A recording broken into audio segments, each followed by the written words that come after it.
वही करो, नया चैप्टर स्टार्ट। मैंने पहले ही बता दिया था आज कौन सा टॉपिक स्टार्ट करेंगे। आज स्टार्ट करना है न्यूक्लियाई। न्यूक्लियाई। बिल्कुल यार, मोस्टली थ्योरेटिकल ही है। अब सुनते चलो, छोटा सा ही चैप्टर है, कोई ज्यादा वो भी नहीं है। मतलब चैप्टर वैसे बहुत बड़ा है, लेकिन हमारे जो मतलब की पढ़ने की चीजें हैं वो बहुत कम है। तो सबसे पहले तो मेरे को याद दिलाओ कि यार हमने एटम्स चैप्टर में रदरफोर्ड अल्फा स्कैटरिंग एक्सपेरिमेंट करा। तो रदरफोर्ड ने अल्फा स्कैटरिंग एक्सपेरिमेंट से क्या क्या कंक्लूजन्स दिए थे, ये बताओ। पता नहीं सर। है कि कई कई अल्फा पार्टिकल्स जो है पास हो पाते हैं और कई रिफ्लेक्ट हो जाते हैं सेम पाथ से। तो भाई देखो, मेन मेन कंक्लूजन क्या दिया उसने। रदरफोर्ड ने पहले तो ये कह दिया कि हमारे जो most of the alpha particles हैं वो स्ट्रेट पास कर रहे हैं, ज्यादा एंगल्स पे डिफ्लेक्ट नहीं कर रहे हैं। तो मतलब उसने इसकी हेल्प से एटम का साइज बता दिया। उसने कहा कि यार जो हमारे एटम का साइज होगा वो यूजुअली 10⁻⁻14 के टर्म्स में होगा। आई रिपीट, उसने एटम का साइज बता दिया कि एटम का साइज कितना होगा, अप्रोक्सीमेटली 10⁻⁻14 के टर्म्स में। और फिर उसने इसी की हेल्प से न्यूक्लियस का साइज भी बता दिया था कि हमारा जो न्यूक्लियस होगा वो कितने का होगा, that is approximately in terms of 10⁻⁻15। तो यार न्यूक्लियस का साइज एटम के साइज से 100 टाइम्स छोटा है। तो इस हिसाब से हम ये कह सकते हैं कि यार हमारे जो एटम का ऑलमोस्ट 90% ऑफ द स्पेस है वो कैसी है, वो वेकेंट खाली है। खाली है, बिल्कुल। और बिल्कुल एटम के सेंटर पे हमारा एक कोर है जिसमें सारा का सारा पॉजिटिव चार्ज सिचुएटेड है, that is yes nucleus. Nucleus. बिल्कुल। तो यार उसने बेसिकली ये भी कह दिया कि हमारे जो एटम है उसके कॉन्स्टिट्यूएंट्स क्या क्या हैं। उसने कहा कि यार दो चीजें हैं। एक है इलेक्ट्रॉन्स जो बेसिकली बाहर ऑर्बिट्स में रिवॉल्व कर रहे हैं just like planets around the sun. और दूसरा है हमारे पास पॉजिटिव चार्ज जो सारा का सारा कहाँ पे सिचुएटेड है, सेंटर में सिचुएटेड है, न्यूक्लियस। भाई बिल्कुल सही। चेक करके बताओ पहले, यहाँ तक कोई दिक्कत? No sir. No sir. तो एक बार लास्ट बार रिपीट कि भैया एक्सपेरिमेंट से हमें दो चीजें पता चल गई थी, एक तो एटॉमिक साइज न्यूक्लियर साइज, और दूसरा कि कॉन्स्टिट्यूएंट्स ऑफ एटम पता चल गए थे कि यार दो चीजें हैं, that is electron and proton. वो तो फिर बाद में भैया, जब बाद में हमारे पास चैडविक ने भैया ये फाइंड करके दे दिया 1932 में कि हमारे पास बेसिकली न्यूक्लियस में सिर्फ प्रोटॉन नहीं होता और क्या क्या होता है, न्यूट्रॉन। न्यूट्रॉन भी होता वेरी है। गुड। तो इसने कहा कि बेसिकली हमारे हम न्यूक्लियस की बात कर रहे हैं इस पूरे चैप्टर में, तो हम न्यूक्लियस पे फोकस करेंगे कि यार उसने डिस्कस किया कि हमारे न्यूक्लियस के अंदर क्या क्या कॉन्स्टिट्यूएंट्स है। तो उसने कहा कि भैया पॉजिटिव चार्ज तो है ही, लेकिन साथ के साथ एक दूसरा भी चीज है कुछ ना कुछ, that is neutron. Nucleon. Very good, neutrons, जिसको बाद में इन दोनों को कलेक्टिवली उसने क्या नाम दे दिया, न्यूक्लियॉन्स। न्यूक्लियंस। वेरी गुड, पहली चीज।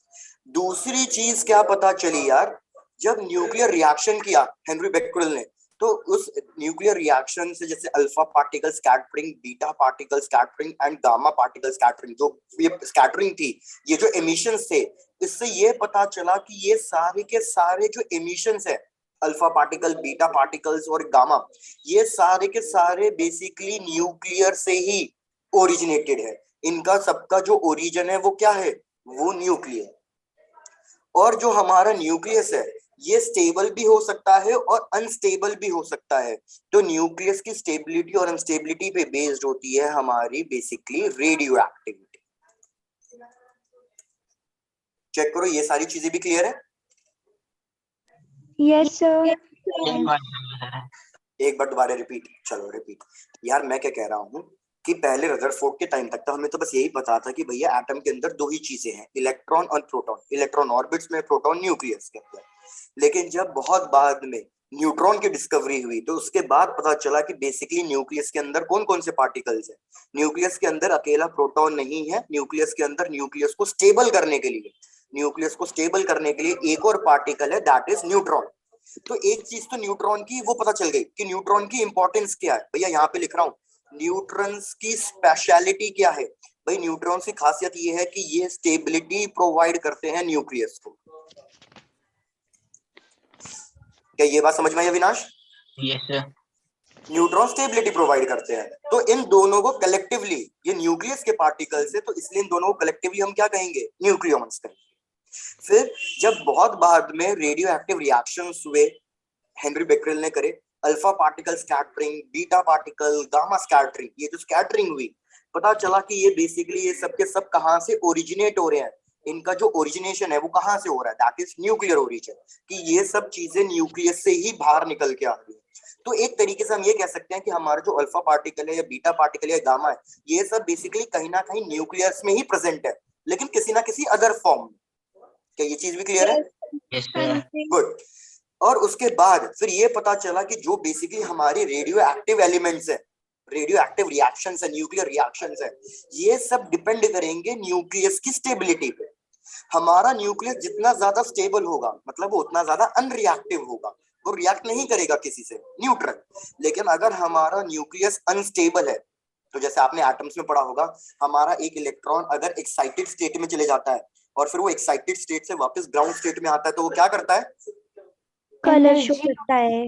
भाई वेरी गुड। यहाँ पे ये चीज समझा देता हूँ कि जैसे भैया ये हमारे ऑर्बिट्स हैं, तो अगर मैं कह रहा हूं कि हमारा इलेक्ट्रॉन इस फर्स्ट ऑर्बिट के अंदर है और ये जो इसका ऑर्बिट है ये बेसिकली इसका ग्राउंड स्टेट है, तो ये अभी यहाँ पे कोई एनर्जी, कोई वेव्स एमिट आउट नहीं करेगा। लेकिन अगर ये इलेक्ट्रॉन अपने एक्साइटेड स्टेट में चले गया, एक्साइटेड स्टेट में जाने के लिए इसको क्या करना पड़ेगा? एनर्जी रिलीज करेगा ये। अरे सुन तो लो, एक्साइटेड स्टेट में जाने के लिए सबसे पहले तो इसको कुछ ना कुछ एनर्जी एब्जॉर्ब करनी पड़ेगी, एनर्जी गेन करनी पड़ेगी। Yes, sir. अब चाहे Yes, वो sir. थर्मल एनर्जी हो, कोई सी भी एनर्जी हो। अब जब वो एक्साइटेड स्टेट से वापस वापस अपने आएगा। ग्राउंड स्टेट में आएगा तो उसको तब एनर्जी करेगा अब कलर शो।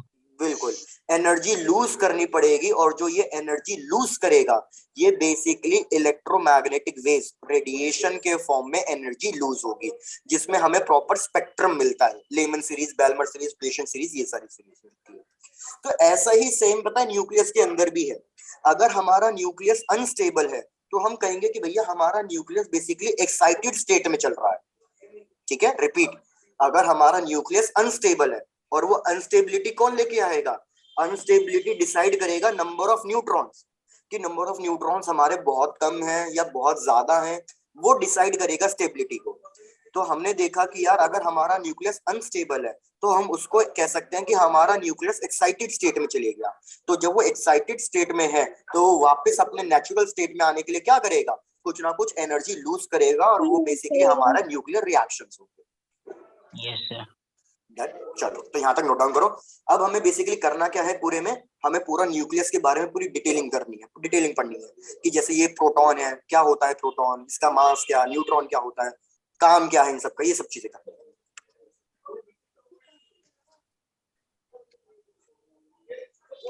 तो एक मिनट नेक्स्ट स्लाइड करो तो। नेक्स्ट स्लाइड, ये लो। स्क्रीनशॉट लेना है सर। हाँ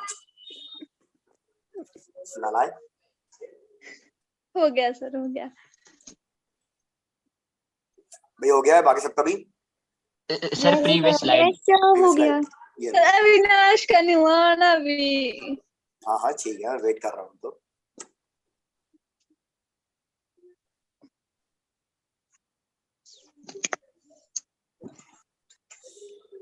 हो गया सर। हो गया, चलो तो भैया आप एक एक करके इन सारी चीजों पे आओ, डिस्कस करते हैं।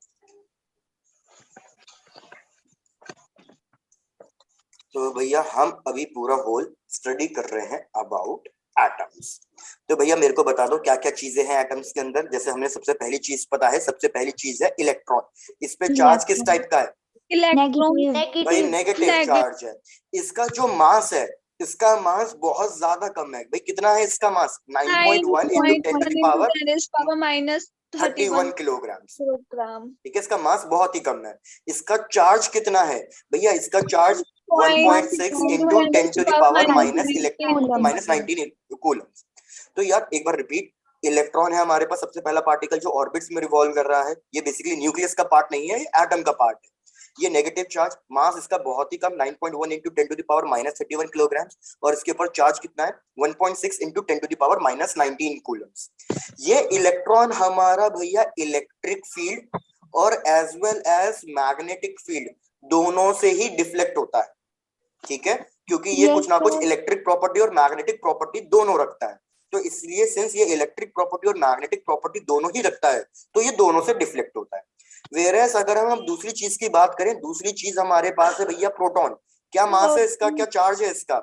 इसका चार्ज सबसे पहले तो हमने इसको डिनोट किया है, वेरी गुड। पॉजिटिव। और अगर मैं इसके मास की बात करूं तो इलेक्ट्रॉन के कंपैरिजन में भैया ज्यादा याद रखना बहुत ज्यादा होता है। कितना ज्यादा होता है? That is approximately 1836 times. याद नहीं रखनी है वैल्यू, बस बताने के लिए है कि भैया मास ऑफ प्रोटॉन इलेक्ट्रॉन से बहुत ज्यादा है, ऑलमोस्ट 1800 टाइम्स ज्यादा है। तो इसका मास कितना है? इसका मास है 1.6729 into 10 to the power minus 27 KG. तो देखो 10 टू द पावर 3 का डिफरेंस तो 4 का डिफरेंस तो यहीं पे आ गया। ये चीजें क्लियर हो रही हैं? Yes sir. और yes इसका चार्ज कितना होता है? इसका Same चार्ज सेम होता है जो Same इलेक्ट्रॉन होता का है। है, 1.6 very good into 10 to the power minus 19 coulomb. सिर्फ Yes, इसके पास भी चार्ज है, ये भी इलेक्ट्रिक प्रॉपर्टी और मैग्नेटिक प्रॉपर्टी दोनों रखता है, तो इसलिए ये भी क्या कर जाता है भैया, electric field and magnetic field से डिफ्लेक्ट कर जाता है। अब बात Yes. कर रहे हैं तीसरी चीज की। भाई तीसरी चीज है हमारे पास जो बाद में, जैसे मैंने कहा चैडविक ने फाइंड करी थी, न्यूट्रॉन्स। न्यूट्रॉन। और यही सबसे बड़ी डिस्कवरी रही है भैया हमारे लिए। न्यूट्रॉन्स बहुत इंपॉर्टेंट पार्टिकल है, इसको आप बिल्कुल हल्के में नहीं ले सकते। भाई न्यूट्रॉन्स, सबसे पहले अगर मैं इसकी बात करूं, इस पे चार्ज किस टाइप का है? न्यूट्रल। भैया ये न्यूट्रल है, न्यूट्रल है, वेरी गुड। लेकिन इसका मास कितना है? तो यार याद रखना प्रोटॉन इसका मास हल्का सा, बहुत हल्का सा प्रोटॉन से भारी होता है। जैसे अगर तुम प्रोटॉन का मास देखो, इधर मैंने प्रोटॉन का मास कितना लिखा हुआ है 1.6729, 1.729। लेकिन इधर बस हो जाता है 1.6749। इतना सिंपल छोटा सा वेरिएशन है, into 10 to the power minus 27 KG. तो भले ही न्यूट्रॉन हल्का सा भारी है प्रोटॉन से, लेकिन हम कैलकुलेशन के टाइम पे थोड़ा सिंप्लीफिकेशन के लिए हम इन दोनों को क्या कर लेंगे, सेम अज्यूम कर। इक्वल। और जैसे मैंने कहा कि भैया इन दोनों का मास बहुत बहुत ज्यादा है मास ऑफ द इलेक्ट्रॉन से, तो अगर मैं आपसे मास ऑफ एन एटम पूछूं, प्लीज चेक करना, अगर मैं आपसे मास ऑफ एन एटम पूछूं, भाई किसी का माइक अनम्यूट पे है, माइक म्यूट पे करो।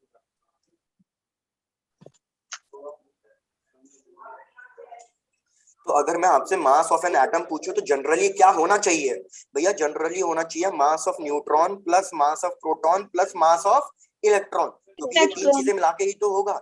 लेकिन हम क्या करते हैं कि भैया इलेक्ट्रॉन का मास इन दोनों के कंपैरिजन में बहुत ज्यादा छोटा है, तो जनरली हम इसको निग्लेक्ट कर देते हैं। तो हम कहेंगे कि मास ऑफ एन एटम क्या है? मास ऑफ एन एटम बस mass of proton plus mass of neutron, neutron. बस बेसिकली मास ऑफ न्यूक्लियस कह सकता हूँ। क्या चीज यहाँ तक भी बात क्लियर है? Yes sir. ठीक है, तो एक बार बस क्विक रिकॉल, मैंने कहा भाई न्यूट्रॉन हमारे पास न्यूट्रल है, कोई चार्ज नहीं है, मास बहुत ज्यादा है, प्रोटॉन से हल्का सा ज्यादा है, इलेक्ट्रॉन से बहुत ज्यादा है। तो अगर मैं मास ऑफ एन एटम की बात करूं तो एटम में तीन चीजें हैं, न्यूट्रॉन प्रोटॉन इलेक्ट्रॉन। लेकिन हम इलेक्ट्रॉन को ऑलमोस्ट निग्लेक्ट कर सकते हैं, जीरो कर देते हैं, जब हम प्रोटॉन और न्यूट्रॉन के साथ में कंसिडर करें, क्योंकि इसका मास बहुत छोटा है। तो इसलिए हम कह सकते हैं कि मास ऑफ एन एटम क्या है, बस proton plus neutron, that is basically mass of the nucleus. अब एक चीज याद रखना, न्यूट्रॉन्स के पास इलेक्ट्रिक प्रॉपर्टी नहीं होती, तो ये इलेक्ट्रिक फील्ड से क्या डिफ्लेक्ट करेगा? नहीं करेगा। ये इलेक्ट्रिक फील्ड से डिफ्लेक्ट नहीं करेगा। लेकिन याद रखना न्यूट्रॉन्स के पास मैग्नेटिक प्रॉपर्टी, मैग्नेटिक मूवमेंट होता है, लेकिन मैग्नेटिक मूवमेंट बहुत कम होता है। आई रिपीट, न्यूट्रॉन्स के पास ऐसा नहीं है कि मैग्नेटिक मूवमेंट नहीं होता, न्यूट्रॉन्स के पास भी मैग्नेटिक मूवमेंट होता है, लेकिन बहुत कम होता है। इतना कम होता है कि ऑलमोस्ट फिर से उसको निग्लेक्ट कर सकते हैं। तो ये मैग्नेटिक फील्ड में डिफ्लेक्ट तो होता है, लेकिन कोई मेजर डिफ्लेक्ट नहीं होता, बहुत कम होता है। तो उसको हम क्या कह सकते हैं कि भैया ऑलमोस्ट हम उसको कैंसल आउट कर सकते हैं। इसलिए जैसे तुमने ये इलेक्ट्रोमैग्नेटिक इंडक्शन या उसमें magnetic effects of electric current वाले चैप्टर में पढ़ा होगा कि अगर मैं ये मैग्नेटिक फील्ड ले रहा हूँ इनवर्स डायरेक्शन में, ये मैंने क्या कहते हैं मैग्नेटिक फील्ड ले ली इनवर्स डायरेक्शन में, और इसके अंदर मैं चार पार्टिकल्स छोड़ दूं, इलेक्ट्रॉन, प्रोटॉन, अल्फा पार्टिकल और न्यूट्रॉन, तो उन सबका पाथ कैसे फॉलो होगा, क्या ये बता सकते हो? नो सर, नहीं किया सर। सर इलेक्ट्रॉन का सबसे कम होगा। भाई मैं तो पाथ फॉलो की बात बता रहा हूँ, अभी उसकी तो बात ही नहीं कर रहे कि रेडियस किसका कैसा होगा, मैं पाथ फॉलोड की बात कर रहा हूँ। तो स्ट्रेट यार लाइन। सर बिल्कुल, मैं कहना क्या चाह रहा हूँ कि भैया हमारा प्रोटॉन और अल्फा पार्टिकल ये दोनों तो सेम जगह जाएंगे, क्योंकि दोनों का पॉजिटिव पॉजिटिव है, प्रोटॉन भी और अल्फा पार्टिकल भी। हमारा इलेक्ट्रॉन इन दोनों के अपोजिट जाएगा क्योंकि वो नेगेटिव चार्ज है, लेकिन एक अकेला न्यूट्रॉन होगा जो कैसे जाएगा, जो बिल्कुल सीधा स्ट्रेट। जाएगा। तो स्ट्रेट। जैसे अगर मैं इसको ए कह दूं, इसको बी कह दूं, इसको सी कह दूं और इसको डी कह दूं, तो भैया हमारे न्यूट्रॉन का पाथ होगा डी, अल्फा पार्टिकल का पाथ होगा बी, प्रोटॉन का ए, तो इलेक्ट्रॉन का होगा सी। चेक कर लो, अब यहाँ तक की बातें क्लियर है? हाँ यस जी। सर। चलो अभी खत्म नहीं हुआ है, पहले एक साथ सुन लो फिर पूरा नोट डाउन कर लेना आप आराम से। तो यार अगर मैं किसी भी एलिमेंट की बात करूं, तो हम किसी भी एलिमेंट को कैसे रिप्रेजेंट कर सकते हैं? हम किसी भी एलिमेंट को रिप्रेजेंट करते हैं एक्स, जहां पे एक्स क्या होगा, उसका सिंबल होगा, केमिकल सिंबल। जैसे फॉर एग्जांपल हाइड्रोजन का एच, हीलियम का एच, तो एक्स उसका सिंबल होगा।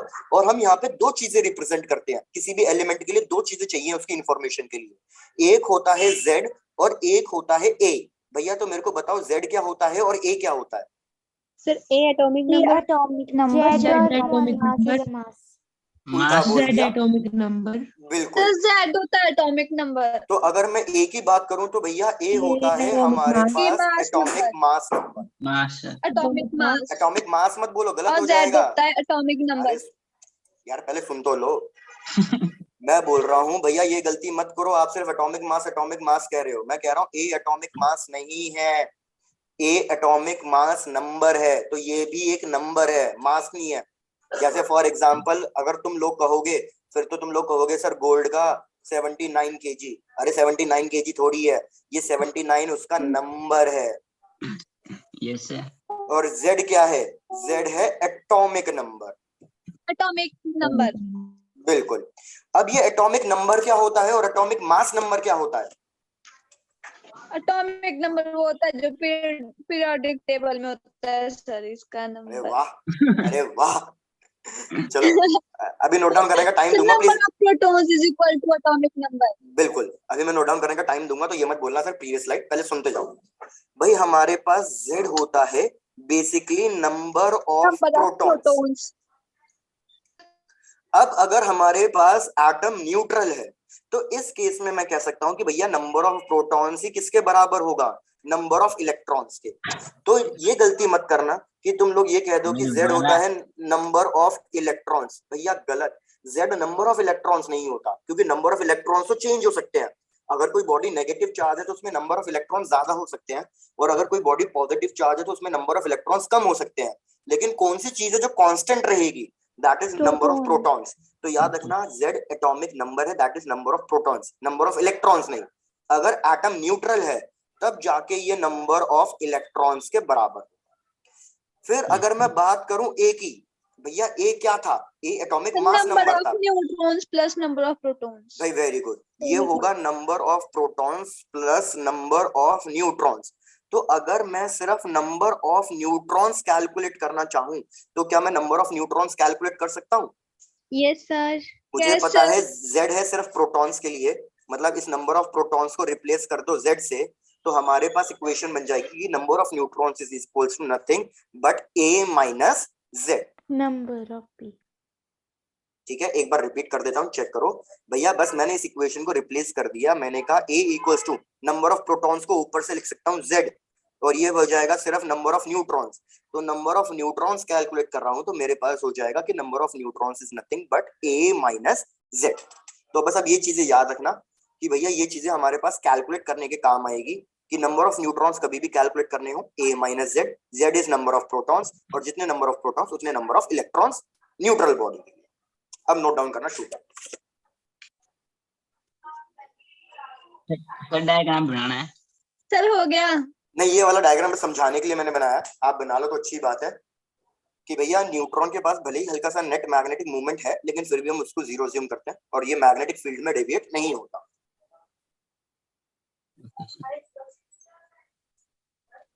इसको कंप्लीट करो और एक मिनट, ठीक है बाकी को तो होने दो, एक minute.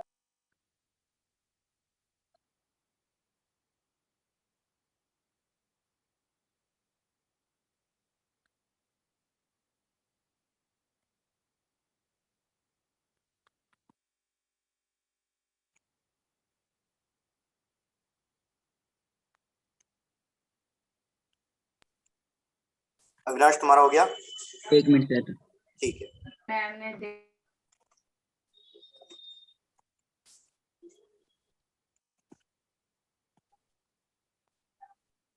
Sir next slide. Next slide. ये लो।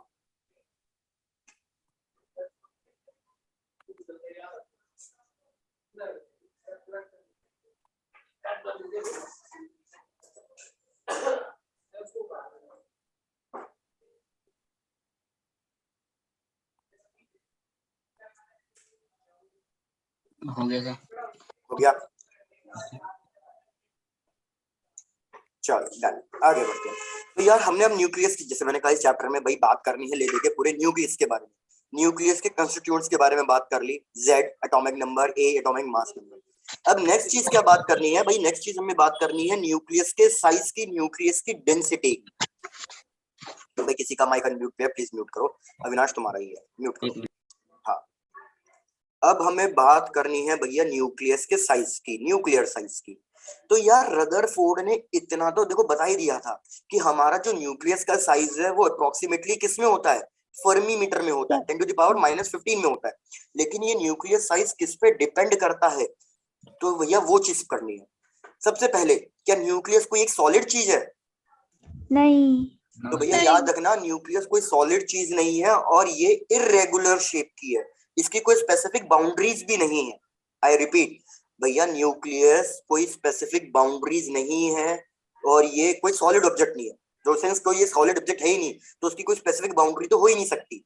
लेकिन जिस हिसाब से इसने अल्फा पार्टिकल को स्कैटर किया, हमें ये पता चला कि भैया न्यूक्लियस एक पॉजिटिव चार्ज का कंसेंट्रेशन है और वो एक स्फेरिकल साइज का अज्यूम किया जा सकता है। तो हमने ये कह दिया कि भैया न्यूक्लियस कैसा है, अज्यूम किया है जो कि न्यूक्लियस एक स्फेरिकल शेप का अज्यूम किया जा सकता है। और जो ये न्यूक्लियस का साइज है, न्यूक्लियस का रेडियस है, भैया ये पता चला कि जो न्यूक्लियस का रेडियस है बेसिकली ये डिपेंड करेगा, भैया किस पे डिपेंड करेगा? ये डिपेंड करेगा हमारे एटॉमिक मास नंबर पर। लेकिन उसने रेडियस नहीं कहा था, उसने बेसिकली कहा कि जो वॉल्यूम है न्यूक्लियस साइज का, volume is directly proportional to atomic mass number. क्या ये चीज क्लियर है? एक बार रिपीट। Yes, sir. भाई मैंने कहा ये पता चला कि भैया न्यूक्लियस का साइज जो है वो स्फेरिकली अज्यूम किया जा सकता है और जो उसका वॉल्यूम है वो एटॉमिक मास नंबर पर डिपेंड करता है। सिंस ये स्फेरिकल है तो स्फेरिकल का वॉल्यूम कितना होता है? 4/3πr³ is directly proportional to A। भैया ये 4π वगैरह सब कांस्टेंट है, तो हमारे पास आ जाएगा कि r³ is directly proportional to A। Proportionality sign है, ऊपर से क्यूब है, दोनों साइड क्यूब रूट ले लो तो हमारे पास फाइनल आ जाएगा r is equals to r0a⁴ ये चीजें क्लियर है? प्रोपोर्शनैलिटी साइन रिमूव करके कांस्टेंट लगा दिया और a⁴ ये a हमारे पास न्यूक्लियर कांस्टेंट है, ये हमारे पास न्यूक्लियस कांस्टेंट है और इसकी जो वैल्यू है वो भैया फिक्स है, दैट इज 1.2 फेम्टोमीटर, 10⁻⁻15 फेम्टोमीटर। तो अब इससे हमें क्या पता चला कि यार जैसे जैसे किसी भी एलिमेंट का एटॉमिक नंबर बढ़ता जाएगा, एटॉमिक मास नंबर बढ़ता जाएगा, वैसे वैसे उसके न्यूक्लियस का साइज भी बढ़ता जाएगा। तो जैसे मैं कंपेयर कर सकता हूं हाइड्रोजन और हीलियम या किसी भी दो एलिमेंट्स के न्यूक्लियस का साइज कंपेयर कर सकता हूं। जैसे मेरे को बता दो भैया सोडियम और कोई और एलिमेंट ले लो, जैसे सोडियम और एल्यूमिनियम ले लो, किसका न्यूक्लियर साइज बड़ा होगा? एल्यूमिनियम। Aluminium का। तो जैसे कुछ भी ले लो, सपोज मैं ले रहा हूँ सोडियम, सोडियम का भैया कितना होता है atomic mass number? 23. 23। Very good, 23। Similarly अगर मैं तुमसे पूछूं सपोज क्लोरीन ले लो, क्लोरीन याद रहता होगा शायद तुम्हें, क्लोरीन का कितना होता है? 35.5। Very good, 35.5। तो अब मेरे को 0.5 है। हाँ हाँ ठीक है। तो इस केस में किसका न्यूक्लियर साइज बड़ा होगा? Sodium, chlorine. क्लोरीन। बस ये चीज याद रखना, क्लियर है? हाँ अब जी। यस अब सर। अगर एक चीज पता करो, जैसे कि इधर R0 की वैल्यू फेम्टोमीटर में है, तो उससे मैं कोई भी एटॉमिक नंबर मल्टीप्लाई करूंगा तो अल्टीमेटली जो ये रेडियस है ये भी ऑटोमेटिकली फेम्टोमीटर में ही आएगा। तो हमें ये पता चल गया कि भैया न्यूक्लियस का साइज जो है वो फेम्टोमीटर में। भैया done? Yes, sir. Yes sir. अब पहले मेरी बात सुन लो, इसको भी फिर बाद में आराम से नोट डाउन कर लेना। भाई मैंने कहा जो न्यूक्लियस का साइज है वो हर एक एलिमेंट मतलब हर एक एटम एलिमेंट का अलग अलग, लेकिन एक चीज ऐसी है जो हर एक एलिमेंट की सेम होगी। भैया वो क्या है? वो है न्यूक्लियस की डेंसिटी। न्यूक्लियस की डेंसिटी एक ऐसी चीज है कि चाहे किसी भी एलिमेंट का न्यूक्लियस छोटा हो या बड़ा हो, अल्टीमेटली सारे एलिमेंट्स की न्यूक्लियस की डेंसिटी सेम होगी। तो इसके बारे में डिस्कस करेंगे, अब पहले इसको नोट डाउन। चलो हो गया सर। Yes sir. बाकियों का भी हो गया सर। हो गया हो गया? सर। अरे क्या बात है, आप तो जल्दी जल्दी कर लिया। चलो नो तो सर, मेरे नहीं मैं किया। नहीं किया सर अरे यार कोई बात नहीं, कोई बात नहीं।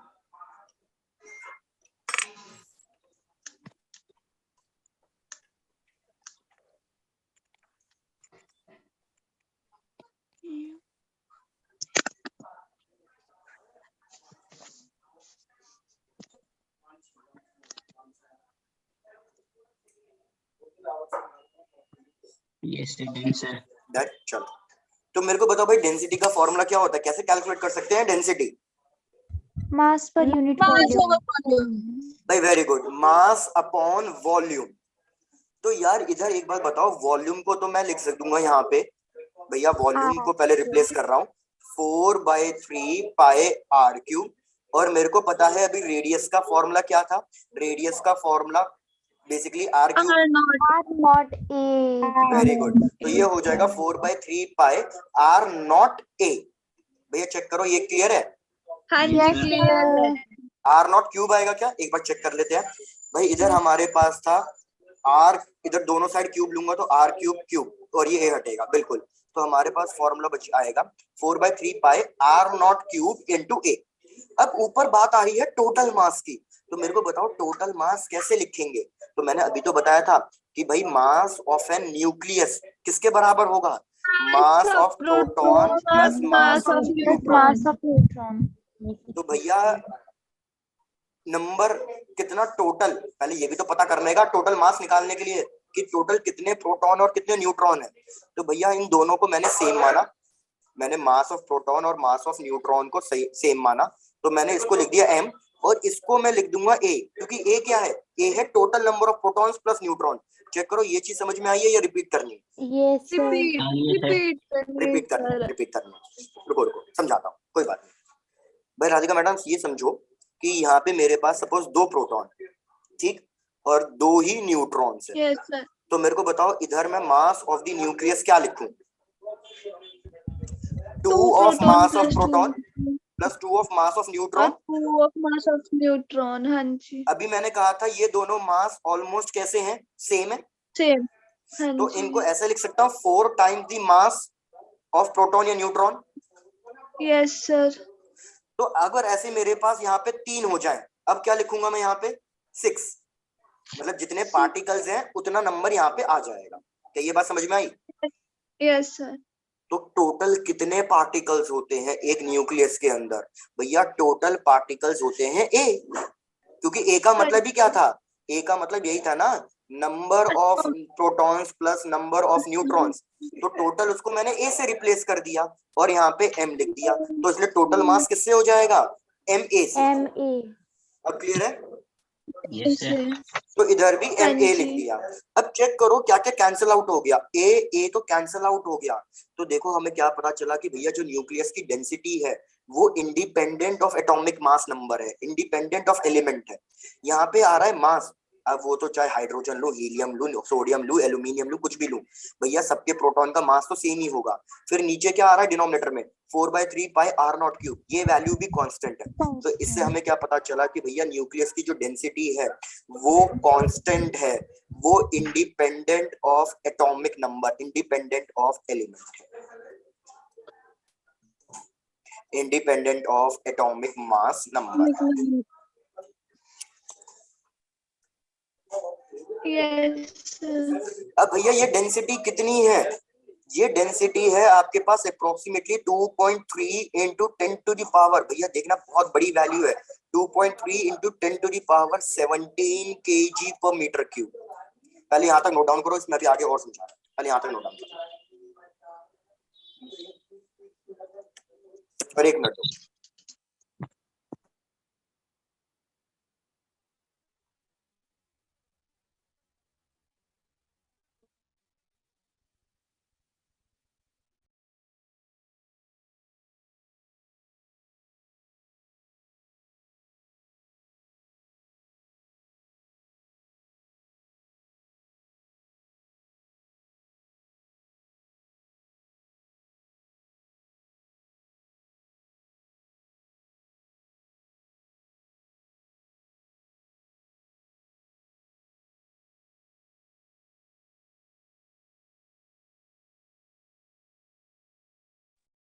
कंप्लीट? हो गया सर। चलो आगे। अब यार एक मैं मिनट सर। एक मिनट, सर आपने 4 MP को AM लिख दिया इसमें। मैं रिपीट कर रहा हूँ। 4 MP तो मैंने एग्जांपल दिया कि अगर 4 पार्टिकल्स होंगे तो 4, 6 पार्टिकल्स होते तो 6। ऐसे ही किसी भी न्यूक्लियस में टोटल कितने पार्टिकल्स होते हैं? टोटल पार्टिकल्स को हम रिप्रेजेंट करते हैं ए से। भाई एक चीज Yes, यहाँ पे sir. साइड में लिख लो, ए क्या है? ए है basically total number of particles in nucleus.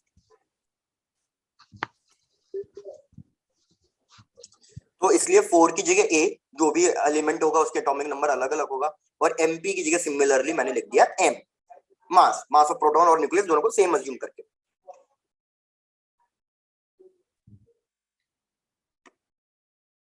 Avinash बढ़ू हो आगे गया अब? सर। चलो डन। तो मैं तुम्हें क्या बोल रहा था कि यार अगर तुम ये डेंसिटी देखो जो 2.3 into 10 to the power 17 आई है, एक चीज तो मैंने तुम्हें बता दी कि भैया ये वैल्यू कांस्टेंट है, इंडिपेंडेंट है किसी भी एलिमेंट के।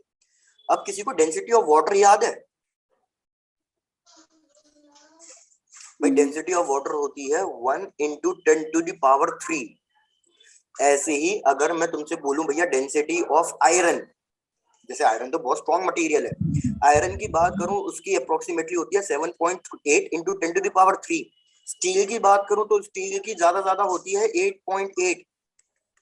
तो कहने का मतलब क्या है कि भैया जो न्यूक्लियस की डेंसिटी है वो पूरे एटम और पूरे एलिमेंट मतलब पूरे ऑब्जेक्ट से बहुत ज्यादा होती है।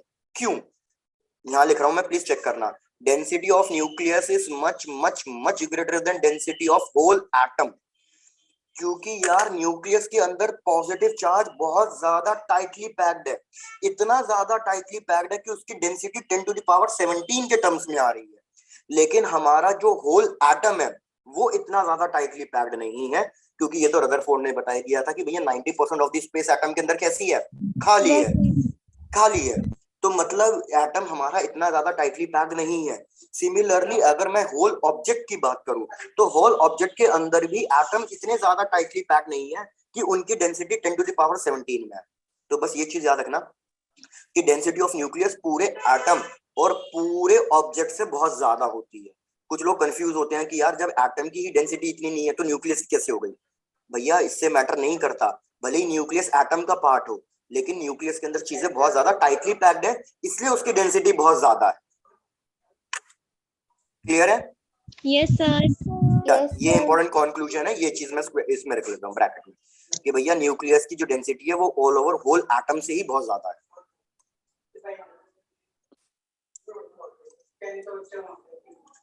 हो गया सर। हो गया? चलो भैया हो गया सर। चलो भैया बहुत बढ़िया, आगे की तरफ बढ़ते। यार आगे की तरफ क्या है, अब हम न्यूक्लियस के बारे में पढ़ रहे हैं, मतलब न्यूक्लियस की चीजों के बारे में पढ़ रहे हैं। तो यार मैंने देखा कि न्यूक्लियस से रिलेटेड जो भी चीजें हैं, जैसे मास आ रहा है 10 to the power -27 किलोग्राम, ऊपर से इतनी बड़ी value. Similarly mass of electron, mass of proton, ये सब मतलब कितनी बड़ी वैसे आ रही है ना लिखने में। मतलब 1.6 into 10 to the power -27, 9.1 into 10 to the power -31 वगैरह। तो इसलिए हमने क्या किया, हमने इन मासेस को, ये मासेस इतने छोटे हैं कि हमने एक नया तरीका, कन्वीनियंट तरीका फाइंड आउट किया। हमने कहा कि हम इनका जो मास है वो किलोग्राम्स में नहीं लिखेंगे, हम इनका मास किस में लिखेंगे? हम इनका मास एटॉमिक मास यूनिट के टर्म्स में लिखेंगे। क्या सबको समझ में आ रहा है कि what is the requirement of atomic mass unit? Yes sir. ठीक है, तो एक बार रिपीट कर देता हूँ। मैंने कहा कि भैया हमारे प्रोटॉन का, न्यूट्रॉन का, इलेक्ट्रॉन का मास किलोग्राम्स में, बड़ी कॉम्प्लिकेटेड सी वैल्यूज आ रही हैं, 10 to the power -27, -31 वो सब। तो जब हम न्यूक्लियस के बारे में बात कर रहे हैं, माइक्रोस्कोपिक पार्टिकल्स की बात कर रहे हैं, याद रखना ये सिर्फ माइक्रोस्कोपिक पार्टिकल्स के लिए एप्लीकेबल है, क्योंकि उनका मास बहुत ज्यादा छोटा है। तो हम क्या करेंगे, केजी में लिखना ज्यादा कन्वीनियंट नहीं है, तो हम इन सब माइक्रोस्कोपिक पार्टिकल का मास एटॉमिक मास यूनिट में लिखेंगे। अब भाई आप लोगों ने केमिस्ट्री में पढ़ा ही होगा, मेरे को बताओ what is atomic mass unit? 1/12 mass of one atom of carbon. भाई बिल्कुल, 1 एटॉमिक मास यूनिट मतलब 1 AMU लिखते हैं या 1 न्यू लिखते हैं, सिर्फ ये होता है Yes, sir. बेसिकली 1/12 किसके मास के? कार्बन के बिल्कुल mass of carbon C12 atom. अगर हम कार्बन 12 का एटम लें और उसको 1/12 से डिवाइड कर दें तो जो हमारे पास मास आ रहा है किलोग्राम्स में, उस वैल्यू को हम लिख देंगे 1 एटॉमिक मास यूनिट। तो जैसे कि अगर मैं आपसे पूछूं कि भैया मास कितना होता है C12 का, भैया C12 का मास होता है 1.99 इंटू 10⁻⁻26 किलोग्राम। तो हमें क्या करना पड़ेगा, 1 एटॉमिक मास यूनिट फाइंड करने के लिए जो ये 1.99 इंटू 10⁻⁻26 है, इसको हम किससे डिवाइड कर देंगे, 12 से। क्या ये स्टेप समझ में आ रहे हैं या किसी के लिए रिपीट करना है? No sir. नहीं सुना रहे हैं। तो ये तो केमिस्ट्री में भी पढ़ा हुआ है। तो ये वैल्यू आपको याद रखनी है भैया, ये वैल्यू कितनी होती है? 1.66 वेरी गुड, 1.66 इंटू 10⁻⁻27। -27 किसी का माइक पहले तो थोड़ा सा, हाँ ठीक है डन। अब ये चीज चेक करो, 1.6 इंटू 10⁻, मतलब -10⁻⁻27 किसी में आता था भैया? मास ऑफ इलेक्ट्रॉन के उसमें आता था। Yes sir. तो हम यही करेंगे अब, mass of the electron, mass of the proton और मास ऑफ द न्यूट्रॉन सबको एटॉमिक मास यूनिट में लिख दो। तो भैया मेरे को बताओ मास ऑफ एन इलेक्ट्रॉन कितना एटॉमिक यूनिट होता है, अगर किसी को याद हो तो? पता नहीं सर। नहीं पता? चलो भैया, नहीं तो भैया ये वैल्यू होती है 0.00055 AMU। अब ये याद रखना पड़ेगा, 0.00055 AMU। सिमिलरली अगर मैं पूछूं मास ऑफ प्रोटॉन, तो यहाँ पे मास ऑफ प्रोटॉन अभी बताया था 1.6 इंटू 10⁻⁻27 किलोग्राम। तो ये होता है हमारे पास अप्रोक्सीमेटली 1 के बराबर ही, लेकिन थोड़ा अगर प्रॉपर डिटेलिंग में जाओ तो 1.0073 AMU। मास ऑफ न्यूट्रॉन बिल्कुल हल्का सा ही ज्यादा था, 1.6749, हल्का सा ही ज्यादा था। तो इसलिए इसकी AMU वैल्यू में भी ज्यादा फर्क नहीं है, इसकी AMU वैल्यू है 1.0086 AMU। ठीक है, कहीं कहीं कैलकुलेशंस बहुत ज्यादा बड़ी होंगी तो मैं क्या कर दूंगा, इसी वैल्यू को 1 AMU के बराबर ही ले लूंगा। चलो नोट डाउन कर, हो गया सर। हो गया? तो पता है इसमें क्वेश्चन देखो कैसा क्वेश्चन आया हुआ है। भाई क्वेश्चन ट्राई करना अपने आप से। इसमें क्वेश्चन पूछा गया है कि भैया मास ऑफ हाइड्रोजन एटम बताओ in terms of AMU। Mass of hydrogen atom in terms of AMU।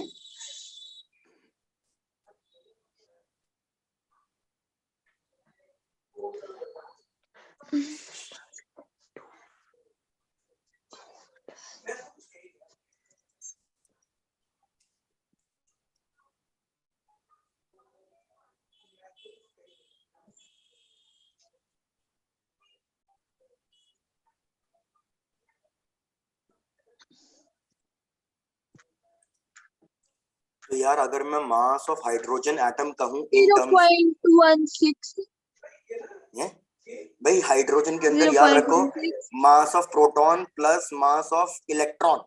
अब की बार आप इलेक्ट्रॉन को कैंसिल आउट नहीं कर सकते। क्यों नहीं कर सकते? क्योंकि अब मैंने उसको AMU के टर्म्स में लिखा है, अब ज्यादा डिफरेंस नहीं है। प्लीज एक बार चेक कर लेना, अगर आप किलोग्राम्स के टर्म्स में लिखते तो mass of electron cancel out हो जाता, लेकिन हम किसके टर्म्स में लिख रहे हैं, AMU के टर्म्स में लिख रहे हैं, तो ये कैंसिल आउट नहीं होगा और न्यूट्रॉन है नहीं इसके पास। तो भैया मास ऑफ प्रोटॉन कितना है AMU में? अभी बताया था 1.0073 AMU yes sir. Plus mass of neutron, ये मास ऑफ इलेक्ट्रॉन कितना है 0.0055 AMU। बस इन दोनों को ऐड कर दो और मेरे को बता दो फाइनल आंसर कितना आ रहा है AMU। तो भैया ये हो जाएगा हमारे पास 1.00785। ये है हमारा फाइनल आंसर।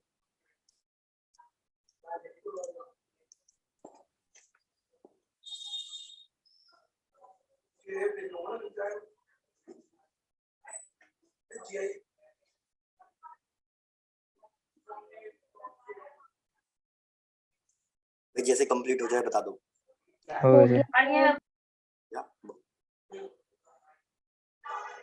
गया चलो, तो ये सारी चीजें हो गई हैं। अब थोड़ा सा एक डिफिकल्ट चीज आएगी फिर से, आओ उसके बारे में पढ़ते हैं भैया। लिखो हेडिंग एनर्जी मास इक्विवेलेंस, जो बेसिकली आइंस्टीन की इक्वेशन है, एनर्जी मास इक्विवेलेंस।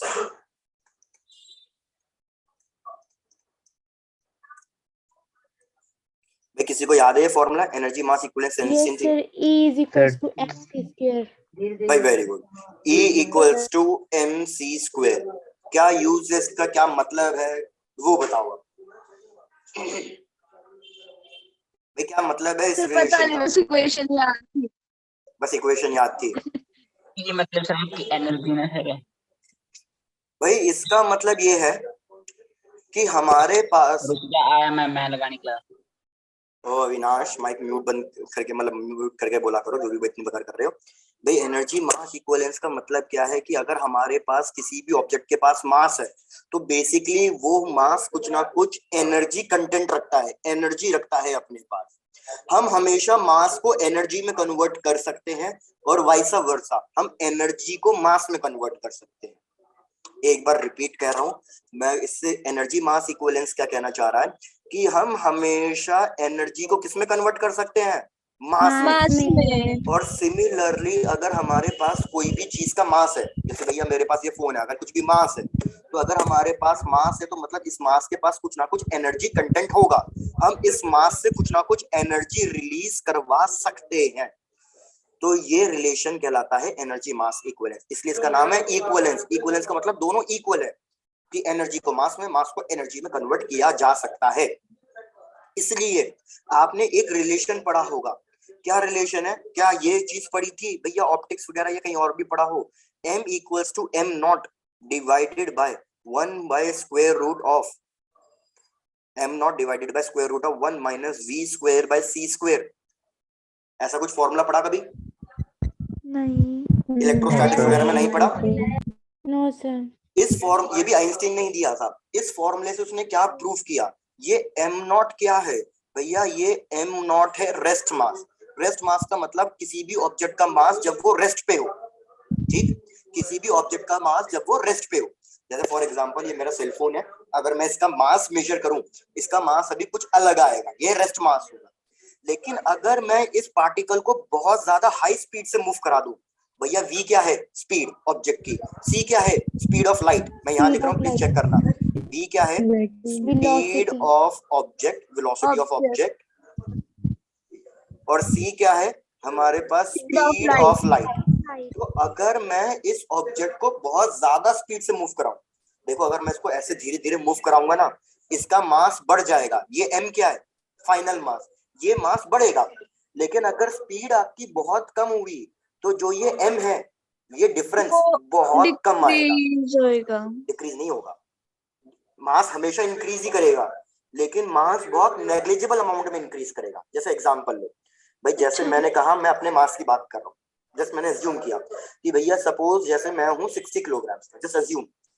अब मैं ना भाग रहा हूँ भैया, रेस में भाग रहा हूँ, तो मेरी स्पीड ऑफ लाइट से बहुत कम होगी। भैया स्पीड ऑफ लाइट की वैल्यू कितनी होती है, 3 into into 10 raised to power 8 8 meter per second। भैया ज्यादा से ज्यादा मैं कितनी स्पीड से भाग लूंगा, ज्यादा से ज्यादा मैं 2 मीटर पर सेकंड की स्पीड से भागूंगा, ज्यादा से ज्यादा।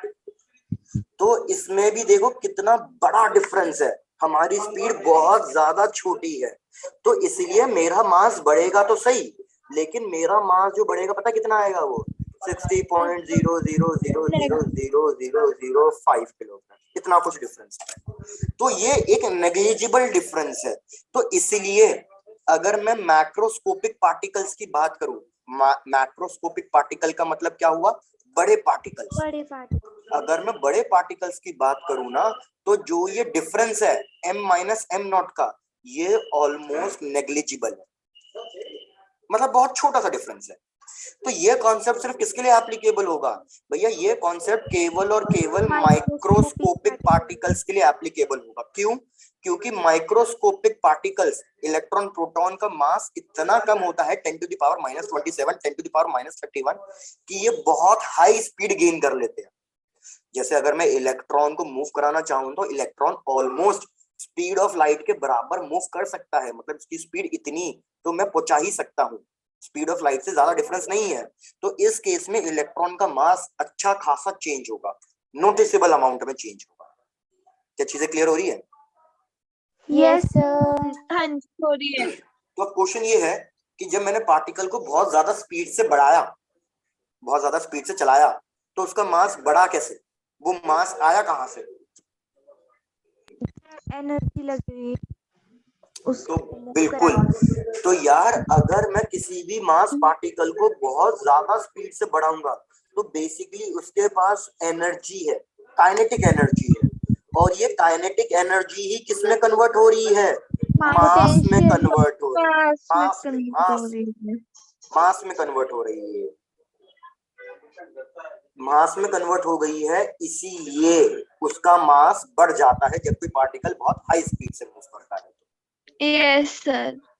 तो यही चीज आइंस्टीन ने प्रूव करी, और इसी को कहते हैं एनर्जी मास इक्विवेलेंस, कि भैया जब एनर्जी है तो वो मास में कन्वर्ट होगी।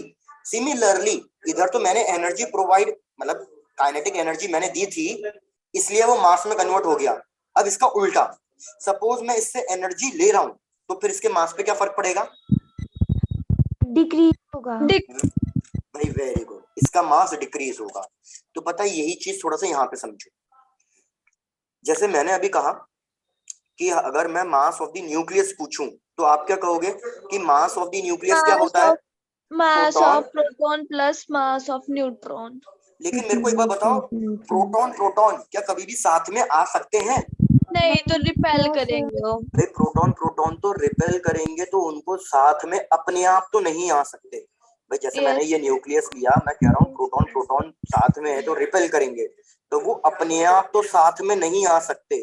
तो इसलिए क्या करा जाता है, इनको साथ में लाने के लिए कुछ ना कुछ एक्स्ट्रा वर्क किया जाता है, कुछ ना कुछ एक्स्ट्रा एनर्जी चाहिए होती है।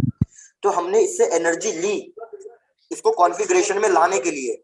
तो हमने क्या नोटिस किया कि प्रैक्टिकल में, भैया ये तो हमारा थ्योरेटिकल था, प्रैक्टिकल में हमने क्या नोटिस किया कि मास ऑफ द न्यूक्लियस भैया छोटा आ रहा है mass of proton plus mass of neutron से। तो अब मेरे को अपने आप ही एक्सप्लेन करके बता दो कि यार ये कैसे पॉसिबल हुआ? प्रोटॉन प्लस न्यूक्लियस तो बराबर मास ऑफ न्यूक्लियस आना चाहिए था, तो मास ऑफ न्यूक्लियस कम क्यों आ रहा है? अब समझ में आया क्यों आ रहा है कम? नहीं। एनर्जी डिक्रीज हो गई। अरे क्योंकि न्यूक्लियस फॉर्मेशन, मतलब प्रोटॉन प्रोटॉन को पास में लाने के लिए कुछ ना कुछ एनर्जी चाहिए ना। अच्छा, और एनर्जी। एनर्जी हाँ न्यूक्लियस से मिली है, एनर्जी हाँ, न्यूक्लियस से मिली है, तो न्यूक्लियस का मास क्या होगा? कम होगा। डिक्रीज। हाँ अब आ गया। तो एक चीज याद रखना, जब भी हम चीजों को कॉन्फ़िगरेशन में अरेंज करते हैं ना, जैसे पॉजिटिव पॉजिटिव नेगेटिव नेगेटिव, अगर मैं इनको कॉन्फ़िगरेशन में अरेंज करूं तो कॉन्फ़िगरेशन में अरेंज करने के लिए कुछ ना कुछ एनर्जी चाहिए होगी, और वो एनर्जी इनके मास से मिलेगी। तो जो ये मास का डिफरेंस आ रहा है, जो एनर्जी में कन्वर्ट हुआ है, जो ये मास का डिफरेंस आ रहा है, इसी मास के डिफरेंस को हम कहते हैं मास डिफेक्ट, कि मास के अंदर कुछ ना कुछ फॉल्ट आ रहा है, डिफेक्ट आ रहा है। और वो डिफेक्ट इसलिए आ रहा है क्योंकि mass has been converted into energy. Energy. ये एनर्जी किस चीज के लिए यूटिलाइज की है? ये एनर्जी न्यूक्लियस फॉर्मेशन के लिए यूटिलाइज की है, इसलिए इस एनर्जी को क्या कहेंगे? बाइंडिंग एनर्जी, की चीजों को बाउंड करने में, होल्ड करने में काम आई है।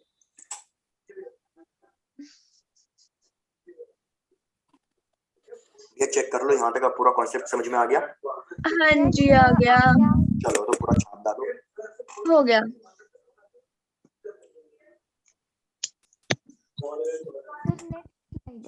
Previous slide sir, previous slide. Sir एक मिनट रुक जाओ, इसको ही थोड़ा सा रह गया इसमें। ठीक है स्क्रीन शॉट ले रही है सर। कोई बात नहीं, कोई बात नहीं। तो याद रखना बाइंडिंग एनर्जी क्या है? बाइंडिंग एनर्जी वो एनर्जी है जिसकी वजह से चीजें कॉन्फ़िगरेशन में आई। Okay sir. हो गया सर। ये लो विनाश भाई, तुम करो।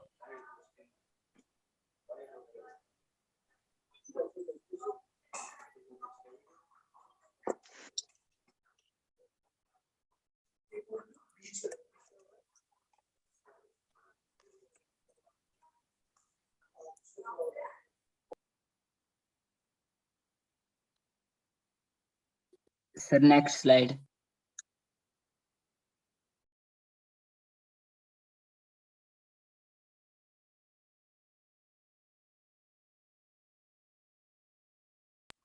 सर एक बार बाइंडिंग एनर्जी फिर से एक्सप्लेन करना। ओके यार, बाइंडिंग एनर्जी है जो चीजों को बाउंड करे, मतलब चीजों को होल्ड रखे कॉन्फ़िगरेशन में। जैसे एक चीज यहाँ पे सोचो भाई, सर, आपने एक- एक मिनट सर, अविनाश, एक सर। मिनट, हाँ एक मिनट अविनाश कर रहा हूँ भाई। जैसे ये एक ट्राइंगल है, इसके यहाँ पे भी मैंने पॉजिटिव चार्ज रखा, इसके यहाँ पे भी पॉजिटिव चार्ज रखा, इसके यहाँ पे भी पॉजिटिव चार्ज रखा। मेरे को बताओ ये सारे चार्ज आपस में क्या करेंगे? रिपेल करेंगे। हेल करेंगे यस सर। सर। तो अगर मैं इनको फ्री छोड़ दूं तो ये क्या करेंगे भैया, रिपल्शन के चक्कर में सब दूर दूर भागेंगे, रिपल्शन के Yes, चक्कर में sir. दूर दूर भागेंगे। लेकिन मैं इनको यहीं पे होल्ड करके रख रहा हूँ, मतलब ये बाउंड है, फिक्स है, होल्ड करके रखा हुआ है। तो मेरे को बताओ ये अपने आप तो होल्ड नहीं रहेंगे, मेरे को क्या करना पड़ेगा? एनर्जी लगाएगी। एनर्जी जी लगानी पड़ेगी। तो भैया याद रखना, चीजों को कॉन्फ़िगरेशन में करने के लिए एनर्जी की रिक्वायरमेंट होती है, तभी चीजें कॉन्फ़िगरेशन में रहेंगी, नहीं तो वो इधर उधर भाग जाएंगी। तो यही चीज हमारे न्यूक्लियस के अंदर हुई है। न्यूक्लियस के अंदर पॉजिटिव पॉजिटिव रिपेल करता, तो उसको होल्ड रखने के लिए कुछ ना कुछ एनर्जी चाहिए थी, तो वो अलग से कुछ नहीं मिली है, न्यूक्लियस आप नहीं बनाते हो, वो एनर्जी अपने आप न्यूक्लियस नहीं दी। उसने कहा भैया मुझसे ही एनर्जी ले लो और मेरा मास कम कर दो। ओके सर, ठीक है। Yes sir. चलो तो बस भैया यहाँ तक पूरा